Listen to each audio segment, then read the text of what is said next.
신문 읽어주는 남자입니다. 말도 많고 탈도 많을 것이란 논란이 있었던 공수처법이 어제 가결됐습니다. 한국당 의원들은 투표를 하지 않고 모두 다 자리를 떠났고 160표 찬성표가 나왔습니다. 자, 민주당에서는 금태섭 의원 홀로 기권표, 사실상 반대의 의사를 표명했지만 역부족이었습니다. 오늘 조간신문 어떤 뉴스 보도하고 있는지 지금부터 저와 함께 하시죠. 먼저 동아일보입니다.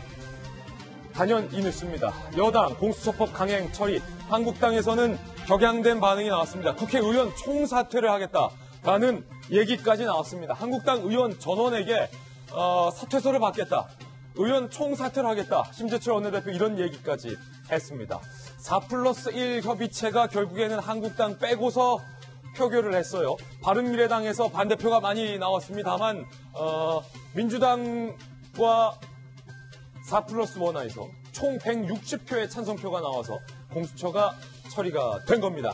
야당에서는 앞으로 모든 안건마다 민주당에게 협조해주지 않을 가능성이 커졌습니다. 검경 수사권 조정 등등, 그리고 박용진 3법 같은 것도 남아있는데 앞으로 국회는 오늘 날씨보다 더 추워질 것 같습니다. 네, 다음 신문입니다. 이번에 한겨레 신문입니다. 공수처법은 통과됐는데 통과됐다고 이게 과연 원활할 것인가? 한겨레 신문은 그렇지는 않을 것이다 라고 예상을 하고 있는데 바로 이겁니다. 공수처장 임명과 관련돼서 야당이 반대할 때는 임명 못한다는 거죠. 추천위 7명 중 6명의 찬성이 필요한데 야당 몫의 추천위에서 만약에 반대를 해서 6명의 찬성을 얻지 못한다면 공수처법은 통과됐지만 공수처장이 임명되지 못하는 초유의 사태가 이뤄질 수 있다. 한겨레 신문은 이렇게 전망하고 있습니다. 이 공수처법과 관련돼서 검찰 내부에서도 굉장히 격한 반응이 나오고 있다고 합니다. 윤석열 총장이 격노했다는 후문도 들리고 있습니다. 잠시 후에 이 소식도 전해드리겠습니다. 다음 신문입니다. 이번엔 조선일보입니다. 자, 어제 청와대가 신년 특별 사면을 발표했습니다. 그런데 오늘 조선일보는 후보를 매수한 선거사범과 상습 폭력 시위자까지 면죄부를 줬다며 강하게 비판을 하고 있습니다. 주요 사면 대상자로서는 3명의 인물이 논란의 인물로 거론이 되고 있는데 광노현 전 서울시 교육감, 공직선거법상 후보자 매수 혐의로 유죄가 선고돼서 징역 1년의 형량을 선고받았는데 이번에 사면됐고요. 이광재 전 강원도지사는요, 불법 정치자금을 9만 5천 달러나 수수한 것으로 유죄를 받았습니다. 이번에 사면됐습니다.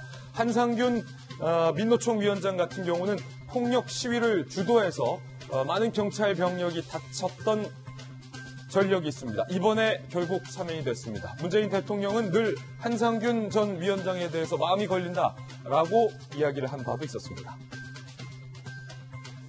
네, 다음 신문입니다. 이번엔 중앙일보입니다. 북한의 김정은이 사흘째 노동당 전원회의를 개최하고 있는데 이번엔 이런 말을 했습니다. 안전 보장을 위해서 적극적, 공세적 조치를 취하라. 상당히 역설적이죠. 북한 체제의 안전 보장을 위해서 적극적으로 공격 카드를 꺼내라 라는 것으로 풀이가 되고 있습니다. 핵무력 강화. 문재인 정부 3년간 김정은의 마음을 돌리려고 문 대통령이 발벗고 나섰는데 김정은이 호의를 이런 식으로 되갚는군요. 핵무력 강화로 정책 방향을 시사한 겁니다. 백악관 안보보좌관은 북한을 향해서, 김정은을 향해서 경고를 했습니다. 북한이 도발된 우리에게 도구가 많다라고 말입니다. 자, 1월 혹은 2월 북한이 예고한 대로 강력한 무력 도발을 해올 가능성이 점쳐지고 있습니다. 다음 신문입니다. 이번엔 서울신문입니다. 요금 인상 없다더니 적자누적 한전이 서민들에게 부담 떠넘기기를 하는 것 아니냐라는 관측이 나왔습니다.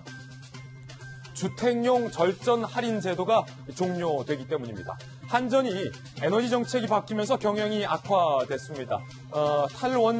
원전을 벗어나면서 신재생 에너지, 친환경 에너지로 정책을 무리하게 바뀌면서 경영이 안 좋아졌다라는 분석이 많습니다. 정부가 계속해서 압박했습니다. 요금 인상하지 마라. 하지만 사실상 전기요금 인상 카드를 꺼내 든 겁니다. 거기에 전기차 할인도 2022년까지 단계적으로 폐지하기로 했습니다. 다른 특례도 일몰 맞는 대로 한전은 모두 다 종료할 예정입니다. 주택용 절전, 전기차 충전 전력, 전통 시장에 적용됐던 모든 할인 제도가 차례대로 없어진다라는 소식 꼭 챙겨보시기 바랍니다. 다음 신문입니다. 이번엔 경제지 한번 보실까요? 한국경제, 줄여서 한경. 오늘 조금 전 서울 날씨가 영하 11도. 와, 그런데 이 벼랑 끝에 있는 자영업자들의 한파는 오늘보다 더 추울 것 같습니다. 명동도 세상에 그 명동이 권리금이 3억씩이나 했었던 그 명동이 권리금도 없어졌어요. 그만큼 장사가 안 된다는 겁니다. 수억 원 날리고 빚더미 폐업한 자영업자들이 눈물을 짓고 있습니다. 줄어드는 자영업자 표 한번 보시죠. 점점점 떨어지고 있습니다. 2018년보다도 올해가 자영업자들이 더 줄어들었습니다. 문 닫는다는 겁니다. 그런데 안타까운 건 이 자영업자들의 가계 대출은 점점 늘고 있다는 겁니다. 결국 빚은 느는데 가게 문을 닫을 수밖에 없고 눈물 짓는 자영업자들의 이 차가운 마음은 과연 누가 위로해 줄 수 있을까요? 지금까지 신문 읽어주는 남자였습니다.